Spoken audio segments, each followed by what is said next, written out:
Добро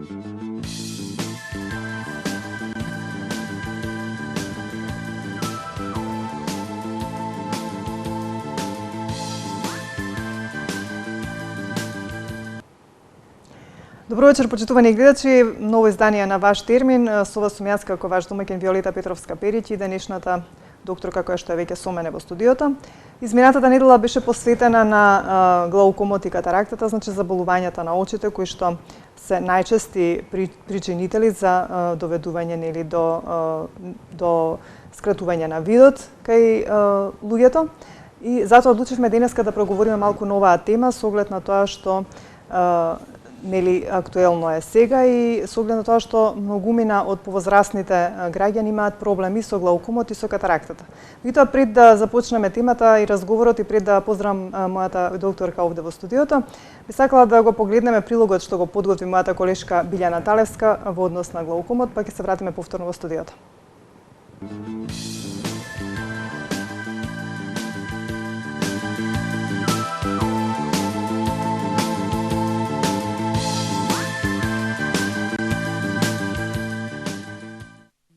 Глаукомот е втората водечка причина за слепило во светот, според Светската здравствена организација.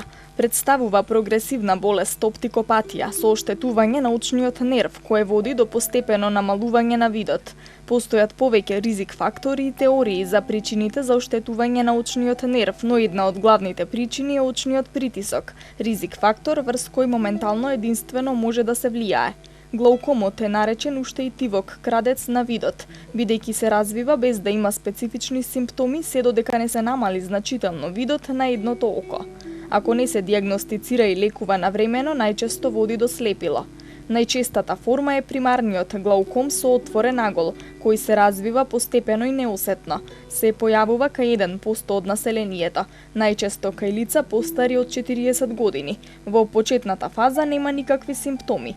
Повеќето луѓе не се ни сомневаат дека имаат очен проблем се додека значително не се намали видот. Глаукомот се развива најчесто на двете очи, но за среќа не напредува истовремено во двете очи. Ако рано се дијагностицира и се лекува навреме, може да се спречи загуба на видот. Ако имате глауком, тоа значи редовни контроли и лекување до крајот на животот. Како рани симптоми на глауком може да се јават повремено нејасно гледање, навечер гледање на светлосни кругови околу светлата, болки околу окото при гледање телевизија. Постојат повеќе фактори кои можат да го зголемат ризикот од појава на глауком. Историјат на глауком во семејството, пушење, шеќерна болест, интензивна анемија или преживеан шок, варијабилен крвен притисок на организмот, висока хиперметропија, мигрена, прележани трауми на окото, долготрајно користење на одредени капки за очи како кортикостероиди. Најчесто глаукомот се појавува на возраст на 35 години. Заради тоа, после 40-тата година потребен е редовен преглед на очите со мерење на очниот притисок еднаш годишно. И да сум повторно назад во студиото. Значи, можевте од прилогот да забележите накусо што представува глаукомот, какво заболување.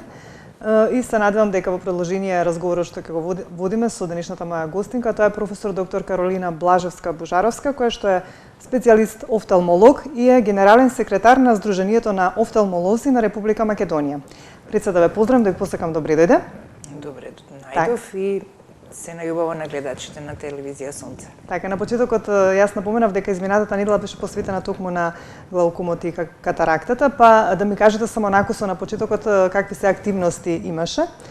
Значи, на светски ранг се прават големи обиди да се разбуди свеста кај луѓето, кај потенцијалните пациенти за опасноста од ова заболување, кое што може споро, но неповратно да го оштети видот, и заради тоа од пред неколку години се востанови во светот оваа недела, светска недела на глаукомот, кое што кај нас беше обележана со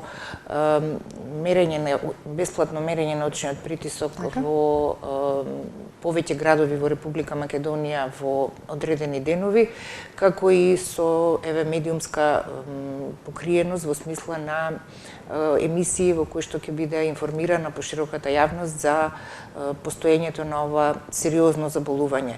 Интересно е што имавме голем одзив во сите градови, повеќе од 300 граѓани во текот на денот дојдоа да го измерат својот очен притисок, што значи дека полека, но сигурно кај луѓето се јавува интерес за тоа да ги откријат навреме овие сериозни, но неосетни заболувања. Имаше ли доста при овие превентивни прегледи откриено дека има некој од оние кои што дошли очен притисок, па не да се реагира?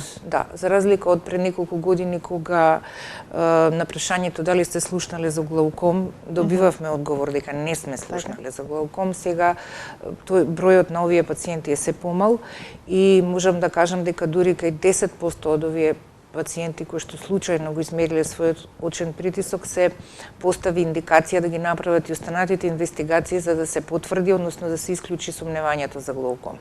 Што значи дека оваа акција и tekako има голем позитивен придонес во смисла на рано откривање на глаукомот и во будење на интересот и свеста кај граѓаните. Така. Значи да се обратиме до гледачите, говориме на тема глауком и катаракта. Знаете дека сме отворена контактна емисија, доколку имате некој ваков проблем во однос на овие две заболувања на очите, слободно можете да ни искомуницирате на нашите телефони и се разбира да поставите одредено прашање. Доктор Каролина е денес овде за да одговори на вашите прашања во однос на овие проблеми. Значи, глаукомот е втора водечка причина за слепило во светот според Светската здравствена организација. Каква болест, ајде да започнеме да објасниме, што представува глаукомот?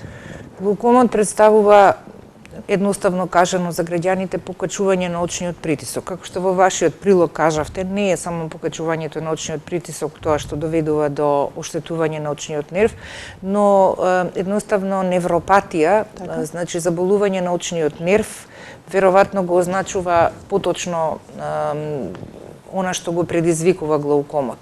Значи, тоа представува една хронична болест, која што често пати повторуваме, кога еднаш ќе се открие, не може за кратко да се излекува, туку лекувањето е долготрајно и доживотно.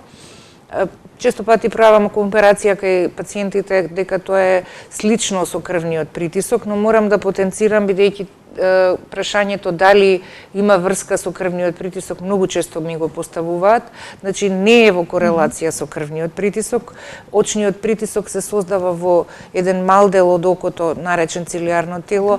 Тој се создава во самото око и дури има обратен ефект, односно обратни вредности во многу пациенти во однос на крвниот притисок. Значи, компарацијата е само во смисла на тоа дека е хронична болест. Значи, исто како и крвниот притисок, кога еднаш ќе се открие, треба до крајот на животот да се примаат таблети и така натаму. Во овој случај, до крајот на животот треба да се примаат капки.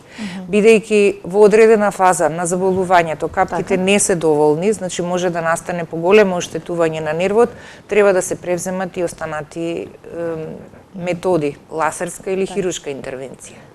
Какви типови на глауком постојат?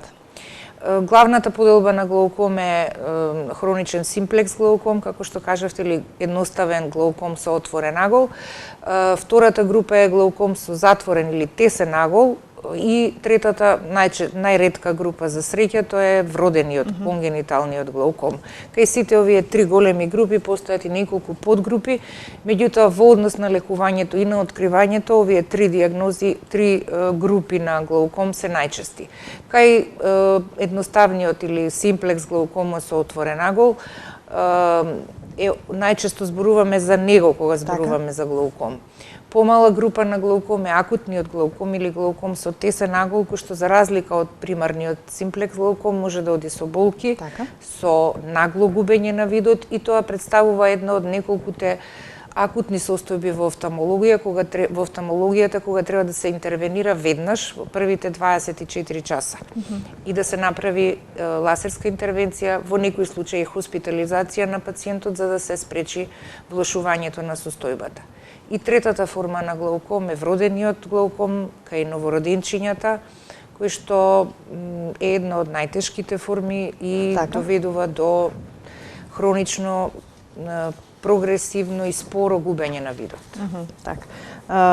Кои се симптомите кои што треба да посочат дека станува збор за глауком во однос на Ако ги исклучиме овие пациенти видот? кои што се јавуваат на преглед кај кои што притисокот е случајно откриен, значи најчесто ова е многу пати повторувано, глаукомот нема никакви симптоми. Може да се каже дека нема никакви симптоми. Меѓутоа, често пати има пациенти кои што велат дека кога веќе ќе се открие притисокот, дека чувствувале некои незначајни солзења, гребење, тежина во окото, процентуално гледано 10 до 20% од пациентите чувствуваат симптоми кои што не се карактеристични. Значи може да се поврзат со било која дијагноза, и со едно воспаление на окото, и со хроничен надражај на очите, значи не се баш карактеристични за да се посомневаат дека еве се работи за очен притисок.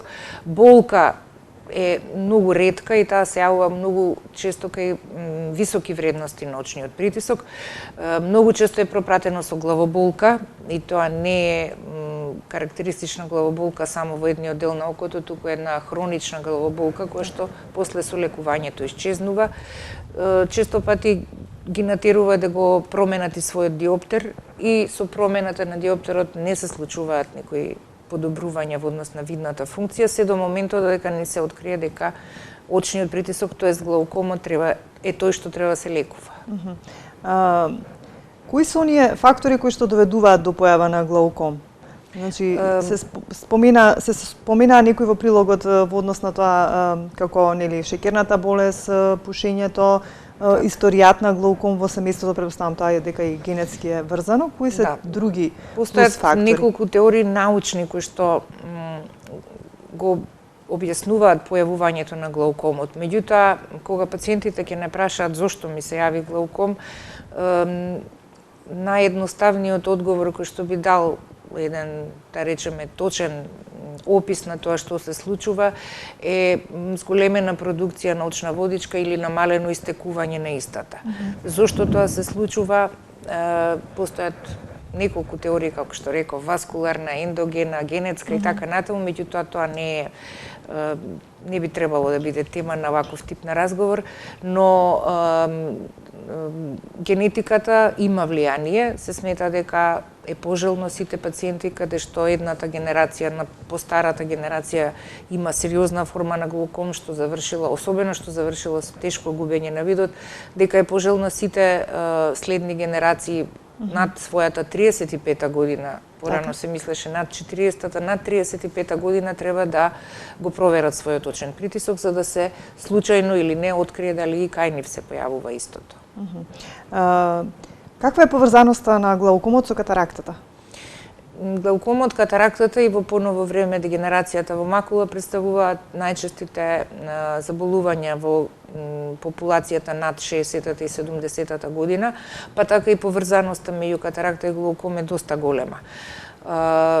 Постојат неколку категории на таа, да наречам, поврзаност. Прво, постојат пациенти кои што за прв пат одат на преглед и при откривањето на катаракта, после прегледот, евентуалниот преглед за да се закаже за хируршки зафат, се утврдува дека всушност и очниот нерв е променет и дека треба да се лекува и глаукомот. Втората категорија пациенти се оние кои што имаат почетна катаракта и глауком, кои што долго време го лекуваат и кај нив треба да се особено да се води сметка за добра регулација на очниот притисок, со објаснување дека во моментот кога ќе дојде време за операција на катарактата, ако нервот е добро сочуван, не мора да се брза, односно да се прави што порано хируршкиот зафат. И третата категорија на пациенти се оние кои што глаукомот се оперира, значи се намалува очниот притисок и после извесен период и заради почетната катаракта, а и заради намалената циркулација во окото, често пати е потребно да се изврши и операција на катарактата. Претпоставам дека диагностиката на глаукомот е исто така дел од кога нели станува збор за да се открие таа болест, па мора да се појде нели на очен лекар, што се презема? Какви се диагностички методи се преземаат за да точно се утврди дека станува збор? Споменавме дека се мери очниот притисок, што друго? Да, значи прегледот би требало да биде трипли преглед, така наречен, да се измери очниот притисок, да се прегледа очното дно, значи да се види состојбата на очниот нерв и да се направи периметрија, односно ширина на видното поле. Периметријата или видно поле, методата ги дава точните, да речеме, промени во однос на промена на очниот нерв од глауком. Во поново време, последните 5 години на клиниката за очни болести е воведена, односно имплементирана методата на окуларна кохерентна томографија, каде што со една компјутерска скенирачка фотографија се гледаат длабоките слоеви на очниот нерв и може да се откријат овие промени дури и пред да се јават во резултатите од видното поле. Ова е особено важно за новите случаи, новооткриените случаи на глауком, каде што постои дилема дали и како да се лекува. Кај случаите со веќе востановен глауком, односно очен притисок, 2 пати во годината е потребно да се извршат овие мерења на очен притисок, проверка на очниот нерв и проверка на видното поле, за да се види дали евентуално постои некакво влошување и во тој случај да се превземе некоја друга метода на лекување. Така. Од кога ќе се диагностицира, кажавте се што се треба да се направи за да се диагностицира, меѓутоа што понатаму, кога настапува оперативно, нели лекување во однос на глаукомот, значи што треба да се случи, какви компликации за да веќе веднаш се реагира оперативно, бидејќи на почетокот кажавте дека кога веќе ќе се добие глаукомот се третира со некои терапии, нели до крајот на животот. Меѓутоа кога се реагира со оперативен зафат? Една од поголемите контраверзи во лекувањето на ова заболување, кое што сакам да потенцирам и да повторам дека со навремено откривање во денешно време успешно се лекува и не доведува до слепило, значи оние верувања во минатото дека еднаш откривање на глаукоме неминовно води до трајно оштетување на видот, веќе во сегашноста не е така, благодарение на една голема палета на нови лекови, значи тоа се капки со кои што се успева на време да се спречи прогресијата на болеста. А ако предходно наведениве диагностички методи, односно испитувања што се прават, покажат дека постои влошување и дека со веќе применетата терапија првата фаза е со помош на капки е исцрпена, значи веќе не помагаат и се оди и понатака се гледа дека на снимањето на видниот нерв, на очниот нерв на периметрија и на окуларна томографија сега во поново време, а и со преглед на очното дно се забележи дека настанува влошување. Во тој случај се предлагаат две методи. Првата е лазерска трабекулопластика, со која што се намалува очниот притисок и долг период може да биде дополнителна терапија на некој начин на претходната терапија. Но доколку постојат повеќе ризични фактори, тоа што претходно го споменавме, значи диабет, покачен крвен притисок, покачени масноти во крвта, прогресија на влошување на видното поле, перзистентно покачен очен притисок и покрај примена на оваа терапија и да напоменам и понапредната возраст, иако помладата возраст е дури и поголем ризик фактор, бидејќи траењето на очниот нерв во тој случај е поважно, тогаш се сугерира хируршки зафат кој што има големи предности, пред се затоа што доведува до трајно намалување на очниот притисок, 24 часовна регулација на притисокот, од една страна комфорот на пациентот во однос на тоа да веќе не користи толку многу капки и само толку е заштитено од примената на долготрајна долготрајна апликација на капки и сето тоа е предно за овие пациенти и во тој случај се сугерира хируршкиот зафат. Златен стандард во светот и кај нас се применува е трабекулопластика, хируршки зафат со кој што се трајно се намалува очниот притисок. Во поново време ги користиме и најновите импланти за интраоперативни експрес шант кој што се користи кај доста комплицираните случаи со глауком и каде што прогнозата е многу подобрена. Ајде тука да се обратам повторно на нашите гледачи, значи денешната тема глауком и катаракта. Говориме со професор доктор Каролина Блажевска-Божаровска, која што е специјалист офталмолог, ни доаѓа од државната клиника и е генерален секретар на Сдруженијето на офталмолози на Република Македонија. Значи темата е во контекст на изминатата недела, беше недела посветена на глауком и катаракта. Доколку имате некое прашање или проблем во однос на овие две заболувања на очите, слободно може да ни се јавите и да ни се приклучите во нашиот разговор. Што доколку некој не дојде на време, не се диагностицира, поминува поголем период, може да дојде до нагло ослепување? Појава на слепило? Да. Постојат и такви пациенти кои што доаѓаат, каде што едно толку е веќе во последниот стадиум на оштетување, кај друго толку веќе почнале глаукомските промени на очниот нерв и во овие случаи тоа што ги натерало е надежта дека можеби на друго толку се јавила катаракта. За жал на окото каде што очниот нерв веќе е комплетно оштетен и е настанала глаукоматозна атрофија, нема многу што да се помогне, но во тие случаи посебно инсистираме да друго толку што поинтензивно се започне да се лекува и дури веднаш да се оди на хируршки зафат за да не се изгуби време за неговото лекување. Се уште не постојат во светот измислени методи за да се репарира очниот нерв, односно да се поврати кога е терминално оштетено, значи кога е комплетно се изгубени сите нервни влакна и затоа повторно апелираме значи да се открие навреме, да се спречи оваа фаза е едноставно најдобрата солуција да се сочува очниот нерв.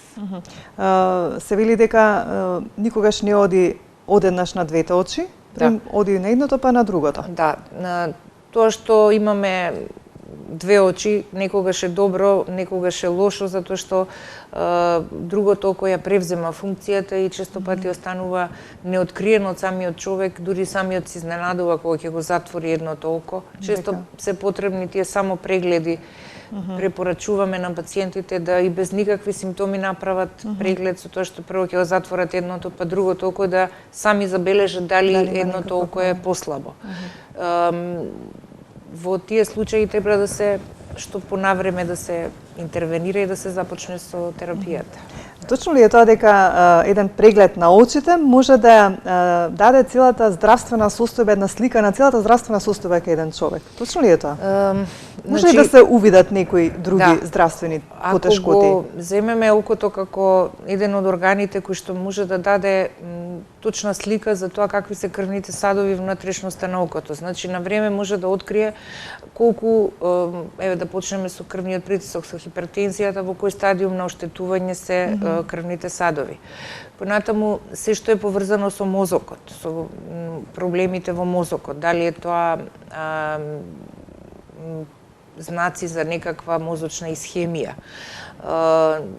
посериозните проблеми тумори, кои што во одреден стадиум, крварење, во одреден стадиум е неминовен и офталмолошкиот преглед за да се види во каква состојба очниот нерв кој што прв ги чувствува овие проблеми. Потоа тироидната жлезда, значи тироидната болест е често пати врзана и со една офталмолошка дијагноза, дополнителна офталмолошка дијагноза. И една поголема листа на невролошки заболувања, како и диабетот, како една од посериозните заболувања која што е веќе масовна во светот, исто така може да се открие преку очите. Значи, еден неоткриен диабет со промени За среќа тоа е многу ретко, меѓутоа може да појави промени на малите крвни садови во очите и да преку окото се открие. Значи во секој случај вистина е тоа дека со еден преглед на очите би се откриле многу нели пореметување или некои заболувања кај нас. Ајде да кажеме нешто и за катарактата. Тоа е наречена е болест обично кај што се јавува кај повозрасни лица и исто така е главна причина за слепило во светот. Значи тоа му доаѓа како еден природен процес на старење, меѓутоа сепак представува проблем, нели, кога станува збор за видот. Па да појасниме што значи пред се катарактата? Да. Значи катарактата е заматување на природната леќа на човекот, кое што е веќе многу масовно заболување во светот и доведува до, за среќа, транзиторно губење на видот, во смисла на тоа дека после операција на катаракта, се разбира ако нема некои други посериозни заболувања во задниот сегмент на окото, видот комплетно се рехабилитира. Причините заради кои настанува катарактата се уште се нејасни, се смета дека настанува денатурација на протеинскиот дел во леќата кој што се наоѓа и заради тоа често пати се поврзува со ултравиолетовото зрачење што го имаме секојдневно, посебно изразено кај луѓе кои што се професионално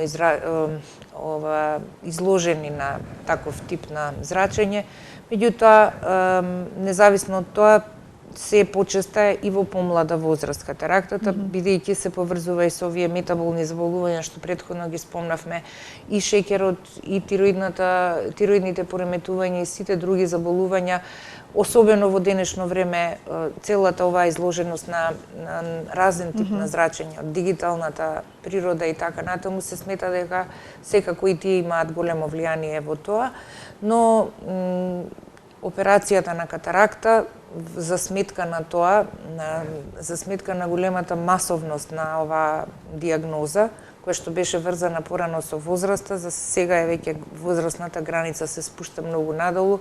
Не ја спомнавме и травматската катаракта, и повредите стануваат исто така причина за појава на катаракта.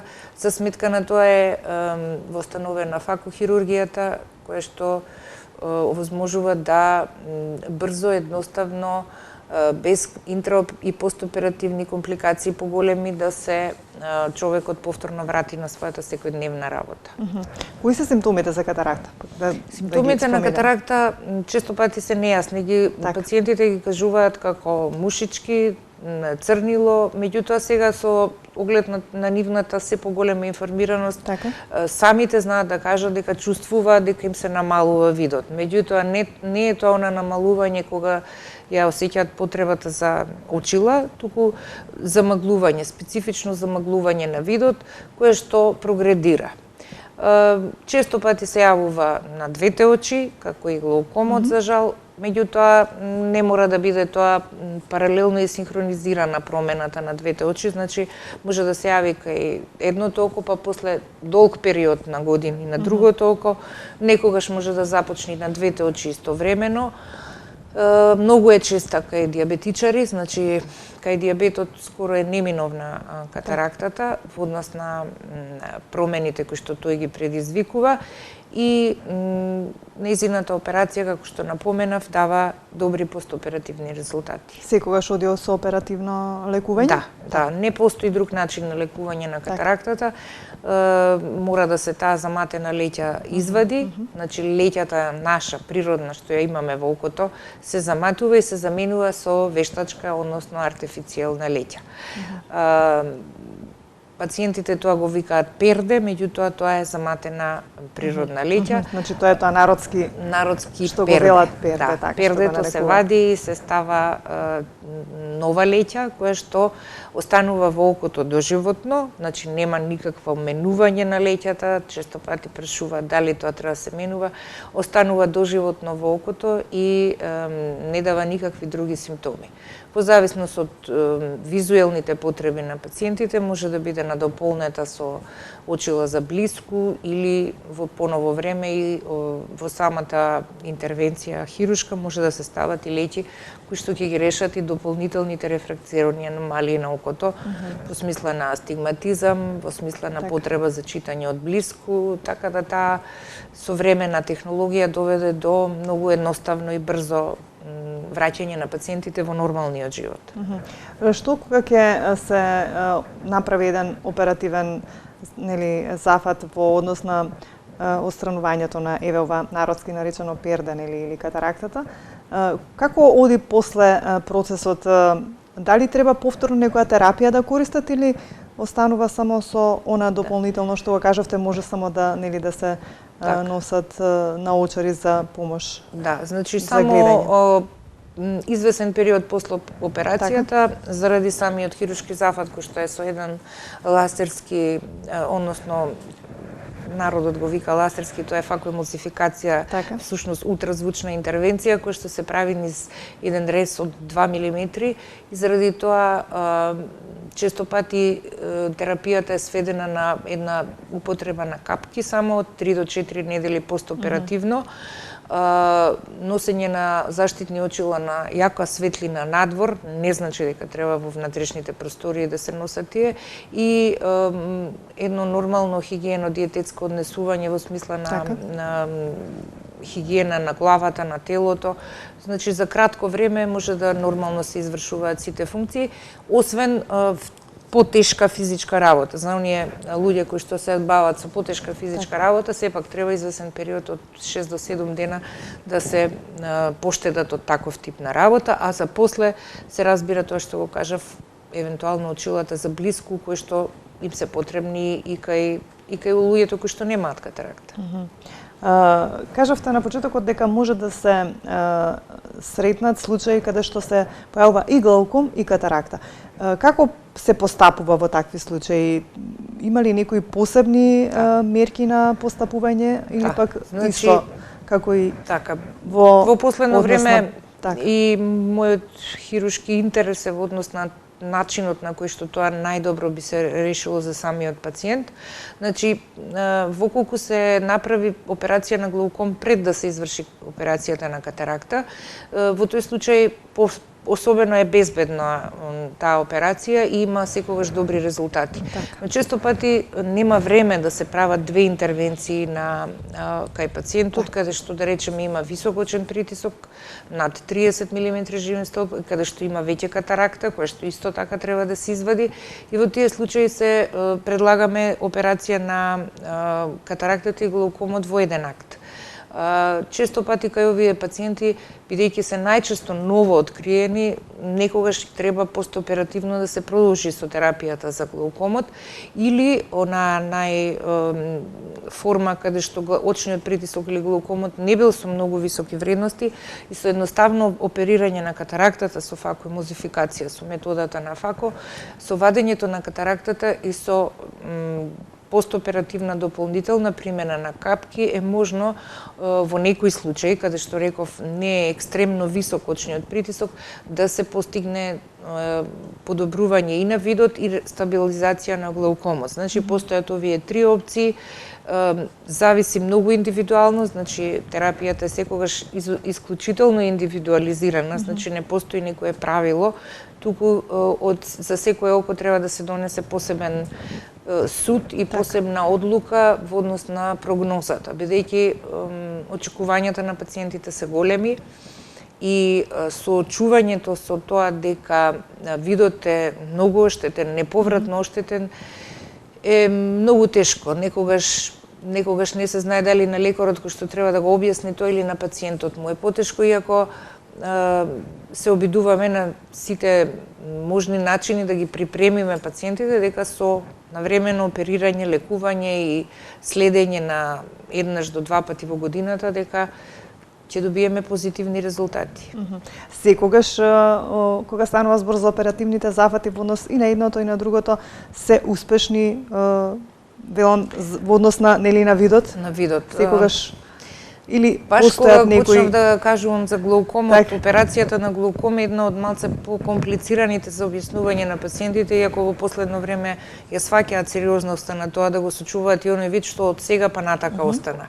Успехот се состои во тоа да биде стабилизиран и очниот притисок и да не се влошува понатака состојбата. Так. Очекување дека ќе се врати видот нема и тоа им го објаснуваме на пациентите кај операцијата на глауком, за разлика од онаа кај катаракта, кое што може да се каже дека во зависност од нивото на оштетувањето што го предизвикал глаукомот, зависи нејзината успешност. Ако имаме еден почетен глауком со катаракта која што е оперирана се разбира добро, тогаш успехот во однос на гледањето може да биде и долгорочен. Ако имаме еден понапреднат глауком, каде што нервот е оштетен, и со вадењето на катарактата им предочуваме на пациентите дека очекувањата и со совршено направена хируршка операција, дека не може да бидат толку високи, за да разочарувањето биде помало. Сето тоа се обидуваме предоперативно да го објасниме, бидејќи секако секој кој што ќе превземе хируршки зафат на окото, очекувањата се големи. Так. Доктор Каролина, на почетокот се спомена и во прилогот дека после 35-та година постои можност да се појави.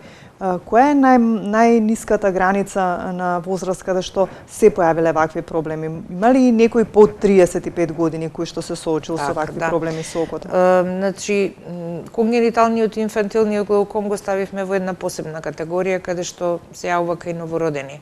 Меѓутоа, во последно време можам да кажам дека имаме и пациенти со така наречен јувенилен, односно младалачки глауком, кој што се јавува некаде после 20-та, 25-та, 30-та година.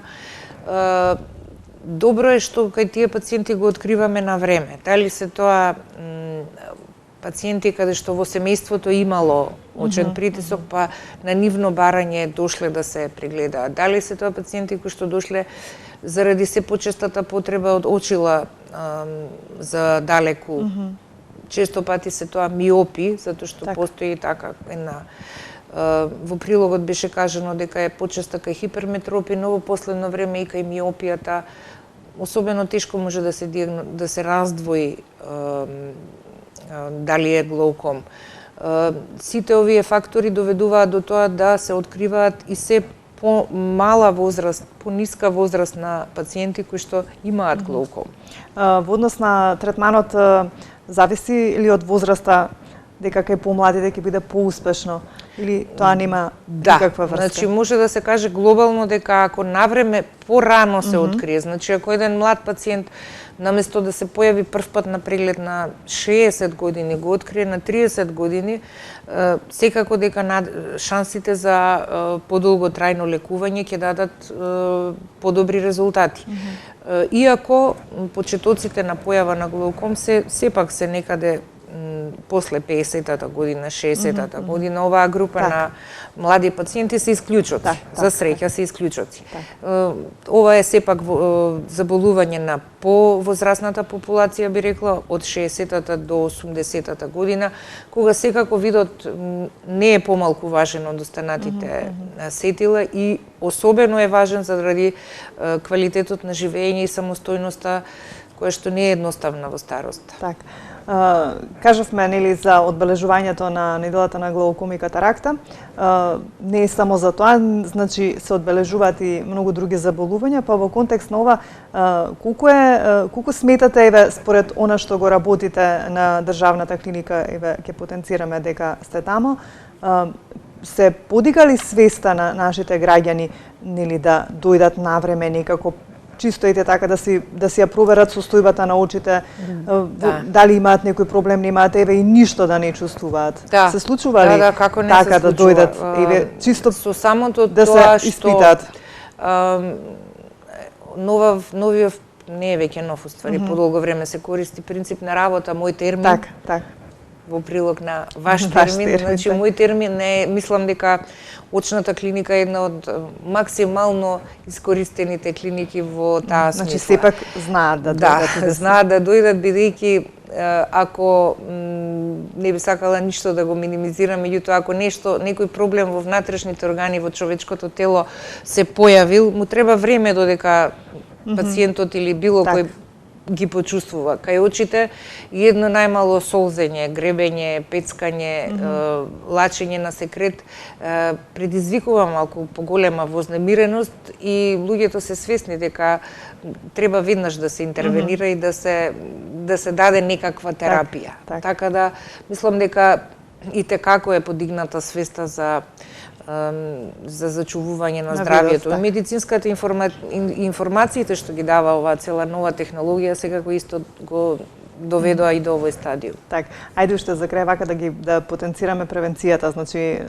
секако дека постои превенција, што значи цело време говориме да се посети нели очен лекар и кога нема никаков проблем, меѓутоа која би била еве од вас како еден совет за крај? Едно особен совет поради се почестото појавување на третото масовно заболување макуларна дегенерација, ние немавме време за тоа да разговараме, би ги посоветувала, бидејќи оваа категорија на пациенти, освен што, ајде уште еднаш да кажеме, навремено и редовно прегледување на очите во работоспособната популација. Тоа значи некаде од 18 до 60 и неколку години кога луѓето се активни. Мислам дека востановените систематски прегледи на некој начин ја водат до некаде таа редовна контрола на пациентите. Меѓутоа, кај оние каде што во семејството се појавил глаукомот, особено за катарактата, нема сигурни докази дека е наследна и таа се јавува во поголема популација на луѓе, меѓутоа нема некое екзактно правило, да побараат и самите, во колку не се упатени од очен лекар, да побараат и самите од своите лекари да се прегледаат. Она што особено би го кажала и во секоја категорија на луѓе е носењето на заштитни очила за сонце. Немаме навика во сите возрасти да ги носиме тие. Кај луѓето повозрастните посебно постои некоја скепса во однос на тоа дека тоа се некаква мода. Не. Значи, од најмала возраст, од возраст на детчиња од 3-4 години, па до 80, до 90, до било која возраст, ние сме сончева земја со многу сончеви денови, со многу голема количина на ултравиолетово зрачење, што може да биде и причина за појава и на макуларната дегенерација и на катарактата. Значи, едноставно, користење на сончеви очила би апелирала. Второ, значи, пушењето и консумирањето на алкохол кај глаукомот е една од додатните ризик фактори, бидејќи ги напаѓа малите крвни садови во организмот, маснотиите и комплетната метаболна слика во телото, како и со сите други болести, исто така треба да се контролира. Ние сме земја која што има многу богата храна со витамини, така да тоа не треба ни да го кажуваме, тоа се подразбира. Така да ова би биле основните причини или начини како да се заштитиме, да ги заштитиме своите очи. Так, се надевам дека ќе ве послушаат сите оние кои што ја следат емисијата.